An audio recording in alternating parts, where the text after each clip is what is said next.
जी, break से आगे वापस और आपको एक बार फिर से कहेंगे सुबह बखैर एंड खुशामदीद और बात करेंगे। आप देख रहे हैं कि काफ़ी दिनों से ऐसी खबरें आ रही हैं कि भाई आपके चाहे ऑफिस में हो या फिर आपके घर में लोग जो हैं एकदम से, या कभी-कभी हम कहते हैं शायद गर्मी की वजह से उनकी तबीयत ख़राब हो रही है और उनको चक्कर आने शुरू हो जाते हैं, उनका दिल घबराना शुरू हो जाता है, उन्हें पसीने आने लग जाते हैं एकदम से, या हमने ये भी देखा कि कुछ लोग क्लैप्स ही कर जाते हैं। इस तरह की खबरें भी हमने देखी। हाल ही में हमने एक टीचर थे, वो पढ़ा रहे थे तो क्लैप्स कर गए थे। क्या रीजंस थी इसके बारे में भी हमने जाना था, लेकिन हमने फिर सोचा कि क्यों ना जी टीवी जो है किसी ऐसी टीम को बुलाए जो हमें बताए कि ये जो सिम्टम्स आते हैं, तो इसको हम तो समझते हैं कि शायद बस ये हमारा बीपी लो हो गया या किसी का हाई हो गया या फिर हमें शायद दिल की कोई बीमारी है, एक मसला है। लेकिन बाद में ये बात पता चली कि एक चीज़ होती है कार्डियक अरेस्ट और एक होता है हार्ट अटैक। तो कार्डियक अरेस्ट जो होता है वो बिल्कुल हार्ट अटैक से मुख्तलिफ होता है। उसमें ये होता है कि आपको जो दिल है उसको खून की फरहमी जो है वो थोड़ी कम होना शुरू हो जाती है या रुकना शुरू हो जाती है। वो क्यों होती है कि जो आपकी आर्टरीज होती हैं उनमें क्लॉटिंग आना शुरू हो जाती है। तो उसको अगर खुदा ना खास्ता आपके घर में, आपके ऑफिस में, आपके नेबर में किसी को इस तरह का कोई कार्डियक अरेस्ट हो तो आप उसको किस तरह सिक्योर कर सकते हैं, किस तरह उसकी हेल्प कर सकते हैं, किस तरह उसको हॉस्पिटल लेके जा सकते हैं, ये सब जानेंगे इस वक्त हम इस सेगमेंट में। मैं चाहूँगी पहले जो लोग आए हैं जो हमें इसको बारे में गाइड करके जाएंगे और किस तरह ये काम कर रहे हैं, उनसे पहले मिलते हैं और फिर आपको गाइड भी करते हैं। तो आप हमारे साथ ही रहिए। मिलते हैं पहले हमारे मेहमानों से। हमारे साथ इस वक्त मौजूद हैं, सबसे पहले तो मैं मिलवाऊंगी first response initiative of Pakistan FRIP के जो लोग आए हैं, टीम आई है उनसे आपको, जिसमें आयशा शाह हैं, ज्वाइंट सेक्रेटरी हैं। कैसी हैं आयशा? सुबह खैर आपको। और उनके साथ हैं सारा मुसद्दिक। कैसी हैं सारा? आप ठीक हैं? और बिल्कुल ठीक हूँ। पहले तो ये कि बहुत शुक्रिया आप आई हैं दोनों और बहुत अच्छी लग रही हैं। और यहाँ हमारे इस तरफ बैठे हुए भाई तहरीम मरी हैं, कोऑर्डिनेटर ऑफ एजुकेशन डिपार्टमेंट है। कैसी है तहरीम आप? सुबह खैर। और साद, आपका नाम तो मुझे इतना याद हो गया कि हम सब साथ को काफ़ी देर से बातें करें। तो साद उस्मान है, coordinator of media and public relations department. सबसे स्ट्रॉन्ग इस वक्त जो है ना इनका हाथ है, तो इनसे मिलते हैं। कैसे हैं आप लोग? अल्हम्दुलिल्लाह, आप सुनाएं। मैं बिल्कुल ठीक हूँ। और आप सबसे बात स्टार्ट करने से पहले मैं जानना चाहूँगी कि भाई ये फ्रिप क्या है, ये first response initiative of Pakistan आखिर क्या है? ये कौन सा फर्स्ट रिस्पांस है जो ये काम कर रहे हैं या ये हमें देना होता है? जी आप बताएंगी ना आयशा इसके बारे में, क्या है ये? तो first response initiative of Pakistan, जो फ्रिप के नाम से अमूमन जाना जाता है, it's a student run NGO and हम लोग फर्स्ट रिस्पांस पे डिफरेंट वर्कशॉप्स कराते हैं। तो जब भी मुझसे कोई पूछता है कि फ्रिप क्या है, एक छोटी सी बैक स्टोरी है हमारी जो मैं ज़रूर बताती हूँ कि हमारी ऑर्गेनाइजेशन कोई 15 साल पहले शुरू हुई थी। 2010 में, आपको याद होगा शायद, कि एक सीआईडी की बिल्डिंग है मेन चार फैसल पे, वहाँ पे बॉम्ब ब्लास्ट हुआ था। तो वहाँ पे कुछ हमारे डाव के स्टूडेंट्स जो हैं वो मौजूद थे, जो हमारे इस ऑर्गेनाइजेशन के फाउंडर्स भी हैं। तो उन स्टूडेंट्स ने वहाँ पे बेसिकली देखा था कि इतने सारे लोग एकदम इकट्ठे हो गए थे और बहुत बुरी तरीके से लोगों को मिसमैनेज किया जा रहा था। आप लोगों को पता होगा कि इमरजेंसी सिचुएशन कभी भी कुछ होती है तो एक स्टैम्पीड हो जाता है, एक क्राउड इकट्ठा हो जाता है और हर कोई अपनी मर्जी से ना लोगों को मैनेज करने की कोशिश कर रहा होता है। तो उन्होंने नोटिस किया था कि बहुत सारे लोग वहाँ पे मौजूद तो थे, एंड आई थिंक ये जनरली पाकिस्तानियों की एक बात है कि उनमें मदद करने का ना जज्बा बहुत होता है, लेकिन अक्सर लोगों को ना सही प्रोटोकॉल नहीं पता होता है सही कि एक्चुअल में अगर फॉर एग्जांपल कोई बंदा बेहोश होकर गिर गया है या उसकी गर्दन पे चोट आई है, तो अगर कोई ट्रेन बंदा वहाँ पे मौजूद होगा ना, तो उस बंदे को पता होगा कि ठीक है अब इसकी गर्दन हमें नहीं हिलानी, तो उससे सिचुएशन और वर्स हो सकती है, उसको कोई और इंजरी हो सकती है। बट नॉर्मली लोग क्या करते हैं कि उसको हिला भी देते हैं और गलत तरीके से अक्सर लोग घसीटते भी हैं। तो अगर किसी ने गलत तरीके से किसी की गर्दन मोड़ दी तो सिचुएशन यहाँ तक आ सकती है कि वो बंदा अपनी जान भी गंवा सकता है। तो काफ़ी सीरियस मैटर, मतलब काफ़ी सीरियस सिचुएशन हो सकती है। तो जब हमारे जो वहाँ पे स्टूडेंट्स मौजूद थे, उन्होंने ये देखा कि वहाँ पे एम्बुलेंस मौजूद थी, लेकिन जो एम्बुलेंस का स्टाफ था ना वो भी प्रॉपरली ट्रेन नहीं था। तो दैट्स व्हेन दे थॉट कि एक ऐसी ऑर्गेनाइजेशन होनी चाहिए जो फर्स्ट रिस्पांस की एजुकेशन दे, जो फर्स्ट रिस्पांस सिखाए, and that's when FRIP came into being. And हमारा जो मेन गोल है वो यही है कि हम हर पाकिस्तानी को ये सिखा सके कि एक जान कैसे बचानी, मकसद ही यही है। जी, हमारा मेन गोल बिल्कुल। यहाँ पे सारा आपने ऐड करनी थी बात जो आप बता रही थी कि हमारा, क्योंकि उन्होंने कहा मकसद यही है, और इस मकसद को आप किस तरह लेके जाते हैं, कहाँ जाके आप सिखाते हैं और किस तरीके से सिखाते हैं, इस पर भी बात करते हैं। लेकिन आप थोड़ा सा बता रही थी, मैं चाह रही थी कि आप अब यहाँ पे बेसिकली हमारा ये है कि लाइक आयशा मेंशन, हम लोग डिफरेंट जगहों पे जाके लोगों को वर्कशॉप देते हैं, लोगों को ट्रेनिंग देते हैं फर्स्ट रिस्पांस में, सीपीआर में, हार्ट अटैक की सिचुएशन हो जाए, हीट स्ट्रोक हो जाए, अगर कोई फ्रैक्चर हो जाए, इन सिचुएशन में हम लोगों को वर्कशॉप्स देते हैं। और हमारा गोल ये है कि हम किसी लिमिटेड लोगों को नहीं दें, हम लोग सिर्फ मेडिकल प्रोफेशनल्स को टारगेट नहीं करते, हम लोग जो है उनके जो प्रोफेशनल बैकग्राउंड हो, जो एजुकेशनल बैकग्राउंड हो, हम लोग हर किसी के पास जाते हैं। We go to school, universities, factories, corporate sectors, हम लोग हर जगह जाते हैं, हम लोग हर जगह करते हैं। जैसे for example we've gone to Dolmen mall, we've gone to Lucky One mall, we've gone to JSK, we've gone to Abbott. फिर इन स्कूल्स एंड यूनिवर्सिटीज़, एक तो मेडिकल कॉलेजेस एंड यूनिवर्सिटीज़ तो हम लोग जा ही रहे हैं। सो हमारा गोल ये है कि every single person should be trend. बल्कि आई थिंक तरीम भी आपको उनके बारे में बताएंगे कि हमारे इवन बच्चों के लिए स्पेसिफिकली एक समर कैंप भी हम लोग करते हैं कि जान बचाना जो है सिर्फ बड़ों का काम नहीं है, इवन बच्चों को भी ये साइंस एंड सिम्टम्स पता होने चाहिए कि कब उनको क्या करना चाहिए। नहीं, ये बहुत अच्छा इनिशिएटिव है, मुझे तो बहुत अच्छी आपकी बात लगी कि हर जगह ही जाते हैं और इवन अब समर कैंप से तो बच्चों के पास भी जाते हैं। साथ की तरफ आ जाते हैं, साथ ये सब चीज़ें अभी जो उन्होंने PIDC का भी बताया, और मैं थोड़ी सी ऐड करूँगी, वो ब्लास्ट मैंने भी सुना था जिसका मुझ पर भी बहुत असर हुआ था। तो वाकई ये है कि आपको फौरी किस तरह आप हेल्प करें। CPR वैसे है क्या, सबसे पहले हम ये जानेंगे, उसके बाद आप किस तरह हम हेल्प कर सकते हैं। अच्छा, तो बेसिकली CPR को समझने के लिए हम इसको 2 टर्म्स में ब्रेक डाउन करते हैं। इसकी फुल फॉर्म क्या है? Cardio pulmonary resuscitation. ठीक है, अब इसमें हम 2 कंपोनेंट्स पढ़ते हैं। एक हमारा चेस्ट कंप्रेशन वाला पार्ट होता है, जो बेसिकली जो दिल अगर हमारा रुक जाता है तो हम उसको रिवाइव करने की कोशिश करते हैं। ठीक है, और एक हमारा होता है रेस्क्यू ब्रेथ्स, मसनूई सांसें, उसका वो हमारा दूसरा पार्ट होता है। तो उसके लिए हम क्या करते हैं कि अगर किसी को सांस नहीं आ रही है, ऑब्वियसली हमारे सांस की तो बहुत ज़रूरत होती है, हमारे ऑक्सीजन की हमारे जिस्म में बहुत ज़रूरत होती है, राइट। तो उसके लिए फिर हम मसनूई सांसें देते हैं। पहले हम क्या करेंगे, चेस्ट कंप्रेशन, और उसके बाद फिर हम देंगे रेस्क्यू ब्रेथ्स। ये आगे सेगमेंट में हम आज जो सीखेंगे वो हमारा होगा प्रॉपर्ली, हम डेमो भी देंगे इसके बारे में, चेस्ट कंप्रेशन क्या होती है। लेकिन अगर हम एक्सीडेंट की सिचुएशन बात करते हैं, राइट, तो हमें पूरा एनालाइज करना होता है कि हो क्या रहा है उसमें। जैसे अगर कोई भी रोड एक्सीडेंट हुआ है तो हमें प्रॉपर्ली एनालाइज करना होगा कि हमें कैसे डील करना है, उसे क्या करना है। तो उसके हिसाब से फिर हम लाइक स्टेप बाय स्टेप, हमारा एक प्रोटोकॉल है जो हम अपनी पूरी वर्कशॉप्स में भी बताते हैं कि कैसे हमें स्टेप बाय स्टेप ले जाना है। तो जैसे अगर मैं बात भी करूं कि ओके मेरे सामने बेहोश बंदा पड़ा हुआ है, तो हमें उसके बारे में क्या करना है। हमें उसको चेस्ट कंप्रेशन CPR देनी है, हमें उससे पहले भी कुछ करना है। हमें उससे पहले जाहिर है अगर उसका खून बह रहा होगा तो खून की भी तो मैनेजमेंट करनी होती है, राइट। तो उसको फिर हम लाइक स्टेप बाय स्टेप ले जाके आएंगे, और हमारी ब्लीडिंग मैनेजमेंट हमारी साथ तहरीम जो है वो हमें बताएंगे। अच्छा तहरीम, कैसे पता चलेगा कि इसे CPR की ज़रूरत है और इसको कोई ऐसा मसला है? अच्छा सही। तो जैसे जब भी हम कार्डियक अरेस्ट की बात करते हैं, ठीक है, तो बेसिकली आपका जो खून है वो सिर्फ आपका हार्ट पंप नहीं करता है, राइट, आपके वेसल्स के थ्रू ही जाता है। तो बेसिकली एक कॉमन सा एग्जांपल देते हैं, ठीक है, कि एक मोटर और पाइप का एग्जांपल देते हैं कि अगर मोटर आपका ठीक चले लेकिन आपका पाइप फटा हुआ हो तो फिर भी आपका इफेक्टिवली पानी नहीं जाएगा। तो सिमिलरली आपकी बॉडी में भी आपके जो पाइप्स हैं, जो आपकी ब्लड वेसल्स हैं, पहले हमेशा उनको कंट्रोल करना ज़रूरी होता है। ठीक है, तो सबसे पहले आप किसी भी ऐसी सिचुएशन में आते हैं, ठीक है, ब्लीडिंग आपकी रोड ट्रैफिक एक्सीडेंट्स में भी हो सकती है, किसी भी सिचुएशन में ब्लीडिंग इज़ वेरी कॉमन, और लोगों को लगता है सबसे पहले हमें चेस्ट कंप्रेशन के पास जाना चाहिए, पर हार्ट से पहले we have to make sure कि आपकी जो ब्लीडिंग, आपकी जो भी खून बह रहा है, हम पहले उससे कंट्रोल करें। तो उसके लिए सबसे पहली जो चीज़ करनी होती है वो हमें जो भी आपके आगे ज़ख्मी है, हम उन्हें असेस करते हैं फ्रॉम हेड टू टो। अब असेस करने के मेन 2 रीज़न्स होते हैं। पहले तो आपको ये पता चले कि कौन से अलामात है जिससे आपको पता चलेगा कि बहुत जानलेवा ब्लीडिंग हो रही है, बहुत लाइफ थ्रेटनिंग ब्लीडिंग है। तो अमूमन 5 ऐसी साइंस होती हैं जिससे हमें पता चले कि आखिर बंदे को बहुत लाइफ थ्रेटनिंग ब्लीडिंग है और वो इमरजेंसी की सिचुएशन है। तो पहली होती है, अगर आप देख रहे हैं कि खून किस तरीके से निकल रहा है, अगर बिल्कुल फवारे की तरह बिल्कुल स्पर्टिंग आउट फास्ट उसका फ्लो है, तो मतलब इट्स लाइफ थ्रेटनिंग ब्लीडिंग।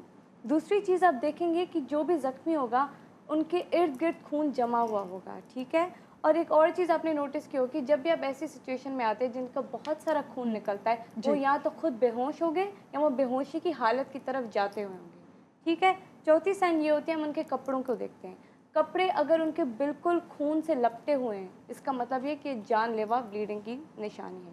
और 5वीं साइन बहुत कॉमन साइन होती है, जो अगर कोई भी उनका बाजू कटा हुआ हो, क्योंकि जब भी कोई बाजू कटा होता है आपकी बहुत सारी आर्टरीज एक्सपोज होती हैं, ठीक है, तो उस वजह से आपकी ब्लीडिंग बहुत फास्ट होती है।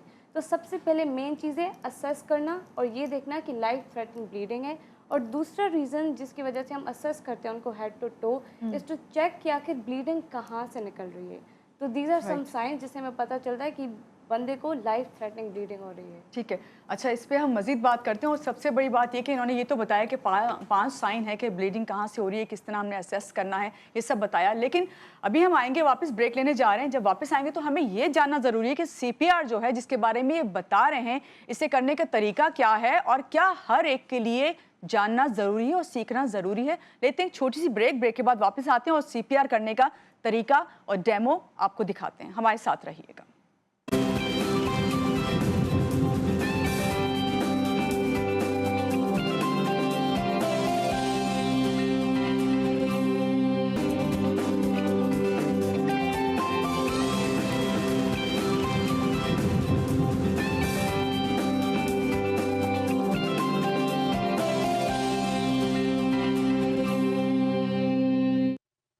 जी, ब्रेक से आ गए वापस और आपको कहेंगे एक बार फिर से खुशामदीद। और अभी ब्रेक पे जाने से पहले मैं आपको बता रही थी कि CPR करने का तरीका आपको बताएंगे और हमारे साथ साद हैं। और साथ से हमने पूछा कि आखिर ये CPR है क्या, जिस पे उन्होंने बताया कि कार्डिक अरेस्ट जब होता है तो उस पर जो है CPR की ज़रूरत पड़ती है। और साथ साथ तहरीम ने हमें बताया कि 5 साइन होते हैं जो फौरी हमें जो फर्स्ट एड देनी होती है। मैं इसे फर्स्ट एड इसलिए कह रही हूँ कि हम यही वर्ड यूज़ करते हैं, लेकिन फर्स्ट रिस्पॉन्स टीम जो है फ्रिप की है तो फर्स्ट रिस्पॉन्स देती है। अच्छा तहरीम, ब्लीडिंग हो रही है और बहुत ज़्यादा ब्लीडिंग है, हम तो एकदम घबरा जाते हैं ना ब्लड देख के, लेकिन फौरी हमें क्या करना है, क्या स्टेप लेना है? क्योंकि आप, मैं देख रही हूँ कि आप जो है बाइंड करने के लिए बैठी हुई हैं, तो क्या करेंगे? ठीक है, तो इससे पहले जब भी आपने देखा कि लाइफ थ्रेटनिंग ब्लीडिंग हो रही है, सबसे पहले हम क्या करते हैं, कोई भी एक साफ़ कपड़ा लेंगे जो बाज़ारी तौर साफ़ कपड़ा हो, ठीक है, और उसी जगह पर हम वहाँ पर डायरेक्ट प्रेशर अप्लाई करेंगे, ठीक है। 10 मिनट के लिए वहाँ पर आपने डायरेक्ट प्रेशर अप्लाई करना है। लेकिन अगर उस 10 मिनट के बाद भी अगर आपकी ब्लीडिंग नहीं रुक रही, या फिर कोई ऐसी सिचुएशन है जैसे कभी कभी होता है बाजू बिल्डिंग में फंस जाता है, ठीक है, तो वहाँ पर तो आप प्रेशर नहीं अप्लाई कर सकते, या फिर बाजू कटा हुआ हो, या फिर आप देख रहे हैं कि बहुत सारे लोग हैं और हर लोग के पास तो आप जाके प्रेशर अप्लाई नहीं कर सकते। तो उसके लिए हमारे पास एक तरीका होता है जिससे हम कहते हैं टॉर्निकेट, ठीक है। टॉर्निकेट को अमूमन लोग कहते हैं कि एक पट्टी बांध लेना बेसिकली। हम इस तरीके से कोई भी बैंडेज, कोई भी इस तरीके का इस्तेमाल कर सकते हैं, ठीक है, और फिर हम टॉर्निकेट बांधते हैं। अब टॉर्निकेट बांधने की, जैसे मैंने पहले आपको कंडीशंस बताएं कि किस सिचुएशंस पे हम बांधते हैं, और अभी आप बाजू की बताने लगे हैं। बहुत सारी 5 सिचुएशंस बताई हैं, लेकिन इस वक्त जो है हम आपको डेमो करके दिखा रहे हैं कि अगर हाथ बाजू में इस तरह और ज़्यादा ब्लीडिंग हो रही है तो ये किस तरह पट्टी बांधनी है। बिल्कुल। अब सबसे पहले आपने कोशिश करनी है कि जो भी आपका जख्म हो आप उसके ऊपर लगाएं, ठीक है, नीचे नहीं लगाना है, नहीं नीचे, क्योंकि आपने ब्लड फ्लो रोकना है वहाँ पर ताकि वहाँ से ब्लीडिंग ना हो, ठीक है, तो उसके आप ऊपर लगाएंगी। दूसरी चीज़ आप देखते हैं कि आपके जो बाजू होता है ना, यहाँ पर एक हड्डी होती है और यहाँ पर 2 हड्डियाँ होती है, तो अगर आप 2 हड्डियों वाली जगह पर बांधेंगे तो फिर भी आपकी ब्लीडिंग इफेक्टिवली नहीं रुकेगी, क्योंकि बीच से भी खून जाता है।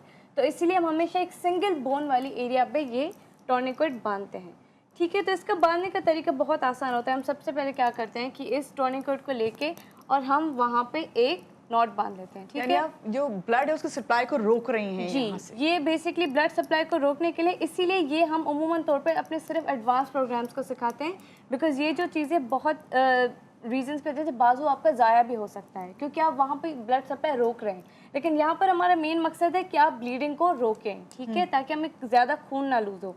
फिर हम कोई भी एक पेन, कोई भी सपोर्ट का इस्तेमाल करेंगे ताकि वहाँ पर ज़्यादा प्रेशर अप्लाई हो, ठीक है, एक सपोर्ट की तरह, विंडलेस की तरह। फॉर एग्जांपल नहीं है आपके पास फौरी पेन, कोई स्टिक मिल जाती है, कुछ भी आपको सपोर्ट करना है, क्योंकि बाजू को जो है ब्लीडिंग रोकनी है, फर्स्ट एड ये है। बिल्कुल।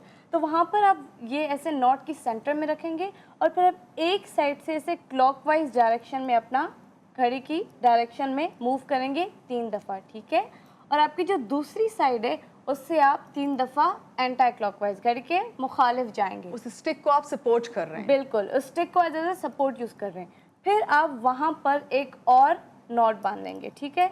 अब यहाँ पे आपने जब नॉट बांध ली, फिर आपने क्या करना होता है, आपने उसी सपोर्ट को जो आपने स्टिक या पेन यूज़ किया, आपने उसे तब तक ट्विस्ट करना है जब तक वो आगे नहीं हो जाता। बिल्कुल, जब तक वो आगे ट्विस्ट ना हो। अब ये जो अभी जो है ना, ये मैं कॉन्शियस बंदे पे आप जब करेंगे ना, उनको बहुत दर्द होगा क्योंकि आपका ये बहुत टाइट होता है, लेकिन अभी बेसिकली इसीलिए मैं इतना टाइट नहीं कर रही because this is a conscious person. And उसके बाद जब जैसे आपकी ये बिल्कुल टाइट हो जाता है, आप एक और नॉट बांध देते हैं। अब आपको कैसे पता चलेगा कि आपने बिल्कुल सही तरीके से बांधा है? अगर आपने देखा कि आपका जो बाजू है बिल्कुल पीला पड़ जाए, कोई आपको पल्स, कोई भी आपको फील ना हो वहाँ पर, तो इसका मतलब ये है कि आपने बिल्कुल सही बांधा है और आपने देखा कि अब वहाँ से खून जाना रुक ठीक है। गया है। तहरीम, कितनी टाइम ड्यूरेशन होती है रिस्पांस का? कितनी टाइम क्या होगा कि भाई इतनी देर में आपने कर देना है? सही।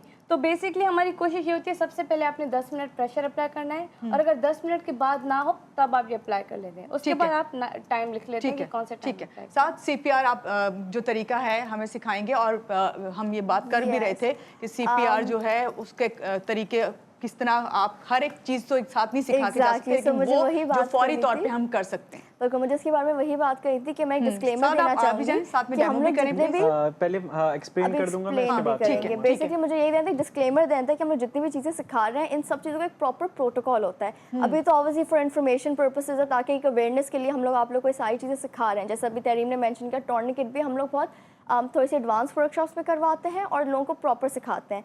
If you take the workshop, जो लोग वर्कशॉप अटेंड कर रहे हैं उनको जब हम लोग प्रॉपर तरीका सिखाते हैं तो वो लोग भी ये चीज़ें कर सकते हैं। ठीक है। बट मैं ये नहीं बोलूँगी कि सिर्फ यहाँ देख के आप जो है ना इसको ये सीख चीज़ें जाएंगे कर और इतना सकते हैं। आसान है, इसके लिए आपको प्रैक्टिस की Exactly. जरूरत है, और थोड़ी प्रैक्टिस सी आप इसमें आपको- करेंगे क्योंकि आपने जिंदगियां बचानी है। तो आइए आप सीपीआर का तरीका बताइए डेमो के ठीक है। साथ साथ। तो आप जैसे बता कि भी दें। मैंने आपको पहले अभी भी मेंशन करा था कि सीपीआर में दो हिस्से हैं, राइट? एक चेस्ट कंप्रेशन और एक मसनूई सांस है। तो अभी तो हम चेस्ट कंप्रेशन वाला करेंगे क्योंकि हमने क्या बोला था कि कार्डियक अरेस्ट, यानी कि अगर दिल का काम करना बंद हो जाए तो उस कंडीशन में हम करेंगे, ठीक है? तो वही कंडीशंस है, जैसे लाइक अगर किसी शख्स का दिल का काम करना बंद हो जाए, या फिर अगर उसका दिल इतना हल्का काम कर रहा हो या उसके सही से उसका सर्कुलेशन ही नहीं आ रहा है। क्योंकि ये हम इस वजह से क्यों कर रहे हैं, हम क्यों इस वजह से हम कर रहे हैं क्योंकि अगर खून ही अगर सही से पंप नहीं पा रहा हो हमारे जिस्म में, तो दिमाग तक खून नहीं जाएगा, हमारे बाकी जो अज़ा है, हमारे जो ऑर्गन्स है जिस्म में, तो हमारा खून सही से नहीं पहुंच पाएगा, जिसकी वजह से इवेंचुअली फिर क्या होगा, शख्स की जो भी कैजुअलिटी होगी उसकी डेथ हो जाएगी, राइट? तो इस वजह से हम क्या कर रहे हैं, हम फिर इसकी चेस्ट कंप्रेशन की तरफ मूव करेंगे। अच्छा, तो चेस्ट कंप्रेशन में अब हम आ जाते हैं कि कैसे क्या करेंगे। बिल्कुल बिल्कुल जी। अब आपको साथ जो हैं बता रहे हैं कि सीपीआर जब चेस्ट कंप्रेशन होगा तो उसे किस तरह करना है, क्योंकि फर्स्ट रिस्पांस इधर से ही मिलता है जी। अच्छा, तो चेस्ट कंप्रेशन को सही से समझाने के लिए ना हम क्या करते हैं कि हम एक प्रोटोकॉल फॉलो करते हैं स्टेप बाय स्टेप, क्योंकि अगर मैं ऐसे ही रैंडमली अगर मैं करूंगा तो जाहिर है इफेक्टिव तो नहीं होगा, कैजुअलिटी को तो और दर्द होगा और तकलीफ हो सकती है, वो ज़ाया भी हो सकता है। तो इस वजह से हम एक proper step by step protocol follow करते हैं। इसके लिए हम क्या करेंगे, हम एक प्रॉपर पोजीशन, हमें बॉडी पोजीशन के हिसाब से मैं आपको सिखाऊंगा जी। तो सबसे पहले क्या करना होता है हमें कि जो भी हमारे हाथ में कोई भी चीज़, जैसे मैं घड़ी पहना हुआ अभी या मैं कुछ भी कोई चीज़ ऐसी पहना हुआ, उसको सबसे पहले मैं उसको उतार remove के करेंगे। साइड कर दूंगा। अच्छा, मैं एक छोटी सी चीज़ बिफोर साथ स्टार्ट्स विद चेस्ट कंप्रेशन ये बताना चाहूँगी कि आपको पता कैसे चलता है कि आपने चेस्ट कंप्रेशन देनी है। तो उसके लिए आप चेक करते हैं पल्स, ठीक है? और पल्स कैसे चेक करते हैं उसका भी बहुत आसान सा तरीका है, हम अपनी गर्दन की पल्स चेक करते हैं। तो आप सबको ने यहाँ पे अपना एक नुकीली सी हड्डी फील हो रही होती है, मेल्स में बहुत होती है, एडम्स एप्पल कहा जाता है। उस पर आप अपनी 2 फिंगर्स इस तरह से लेनी है और एक साइड पे हल्का सा उसके 2 इंचेस लेफ्ट या राइट थोड़ा सा प्रेस करना है, तो आपको पल्स फील होगी। अगर पल्स नहीं आ रही, इसका मतलब कि उसका दिल काम जो है वो नहीं कर रहा है, दिल काम होना बंद हो गया है, तो आपने उसको फिर सीपीआर की तरफ देना है। लेकिन अगर पल्स आ रही है तो आपने सीपीआर उनको नहीं देना है। ये बहुत इंपॉर्टेंट कंडीशन होती है चेक करने के लिए कि सीपीआर की जरूरत उसको आपने है बहुत अच्छी या बात नहीं। बताई, लेकिन कॉमनली हम देखते हैं हम पल्स कैसे चेक करते हैं, लाइक दिस। वही तो इसकी वजह यही है कि यहाँ पे भी आपकी पल्स तो आ रही होती है, लेकिन कैरोटेड पल्स को हम कैरोटेड पल्स बोलते हैं, गर्दन की पल्स। जी, तो ये हम जी इसी साहब। वजह से चेक करते हैं क्योंकि ये आखिरी पल्स होती है जाने वाली और ये हमारी मोस्ट प्रोमिनेंट होती है। अच्छा, यहाँ पे जैसे आयशा ने मेंशन करा कि हम पल्स चेक करेंगे 2 इंच दाएं या बाएं, दोनों को कभी हम साथ नहीं दबाएंगे। अगर दोनों को दबा देंगे तो हमारे ब्रेन का जो ब्लड सप्लाई है वो रुक सकता है और कैजुअलिटी को और हम पूरा कर सकते हैं। अब हम चेस्ट कंप्रेशन करने अच्छा, लगे। और हमने अब चेस्ट चेक कर ली, ठीक है? अब हम आएंगे चेस्ट कंप्रेशन में। हमारी पोजीशन क्या होगी कि अभी सबसे हाथ को हमें बॉडी पोजीशन समझना बहुत ज़रूरी है क्योंकि हमारी इफेक्टिव और हम सही से दे पाए। अच्छा, तो मेरा जो नॉन मजबूत हाथ है, नॉन डोमिनेंट हैंड है, उसको मैं ऐसे अपने डोमिनेंट हैंड को रीइंफोर्स कर लूँगा, ठीक है? फिर मैं क्या करूँगा, कैजुअलिटी के 2 निपल्स के बीच में एक इमेजिनरी लाइन बनाऊंगा और मैं एकदम बीच में इसको यहाँ पे प्लेस कर दूंगा। दूसरी चीज़ ये होगी कि मैं अपने एंगल्स देखूंगा, मेरे 2 एल यानी कि 2 90 डिग्रीज बनने चाहिए। कौन से 2 एल? एक मेरे हाथ और कैजुअलिटी के सीने के साथ और एक मेरे पाँव राने और ज़मीन के साथ। यहाँ पे मेरे 2 एल बन गए, ठीक है? अब मैंने यहाँ पे कर लिया, अब मैं रेडी हूँ चेस्ट कंप्रेशन देने के लिए। ठीक है। अब मैं चेस्ट कंप्रेशन देना शुरू होऊंगा तो किस रफ्तार में दूंगा, तो ये भी सवाल आता है, राइट? कितनी कंप्रेशन दूंगा, क्या होगा? तो हम जो प्रोटोकॉल फॉलो करते हैं उससे हम क्या करते हैं कि हम 30 कंप्रेशंस देते हैं कंटिन्यूअसली, बिना रुके।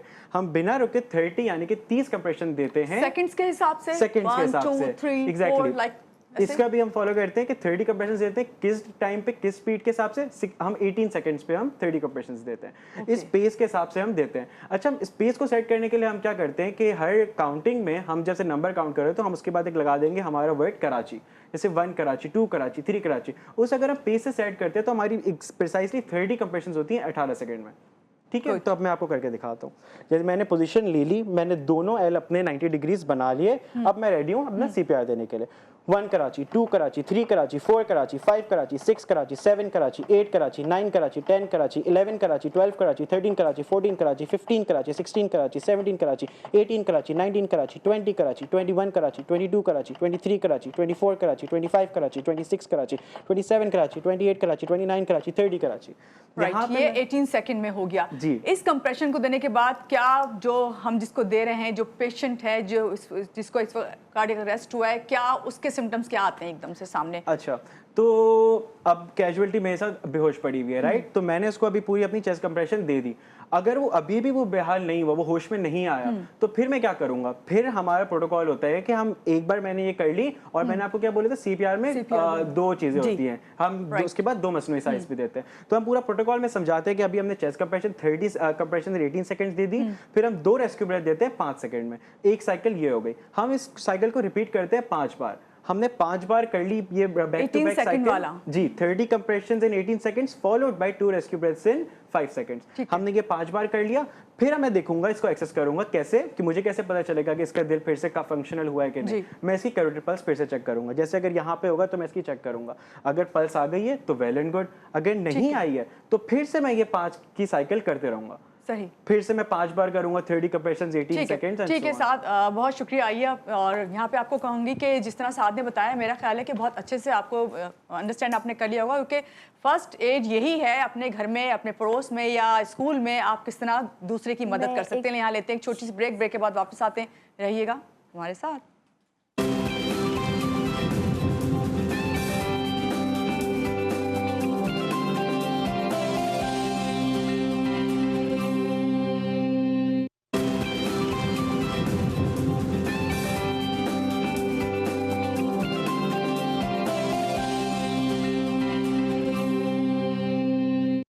जी, ब्रेक से आगे वापस आपको एक बार फिर से कहेंगे खुश आमदीद। आपको मालूम है कि ब्रेक पे जाने से पहले हमने CPR करने का तरीका आपको बताया और किस तरीके से उसे करना है और किस किस को सीखना चाहिए, सब आपको बातें बताई हैं, लेकिन इस पे मजीद भी बातें होंगी। उससे पहले मैं चाहूँगी आपको एक मैसेज दूँ जो कि है नया सनलाइट वॉशिंग पाउडर की तरफ से, जो कि 2 in 1 कपड़ों को दे शानदार सफाई और महकती ताजगी।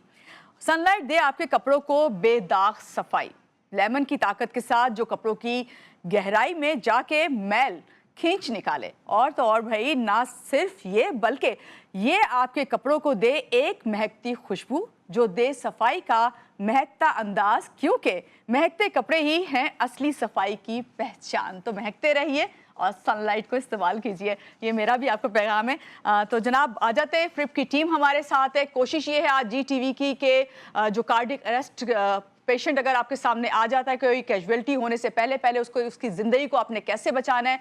हम बड़ों की तो बात करते ही हैं, लेकिन बच्चों को आपने देखा होगा, अक्सर होता है कि बच्चे खेलते खेलते कोई टॉय है, कोई उनके पास कोई कॉइन है या कोई भी चीज़ वो मुंह में ले लेते हैं और बाज़ दफ़ा वो उनके हलक में जाके फंस जाता है, तो उसकी वजह से आप मुश्किल में आ जाते हैं। उसको नहीं समझ आ रहा होता, माँ बाप घबरा जाते हैं कि उसके साथ करना क्या है, किस तरह उसकी हेल्प करनी है।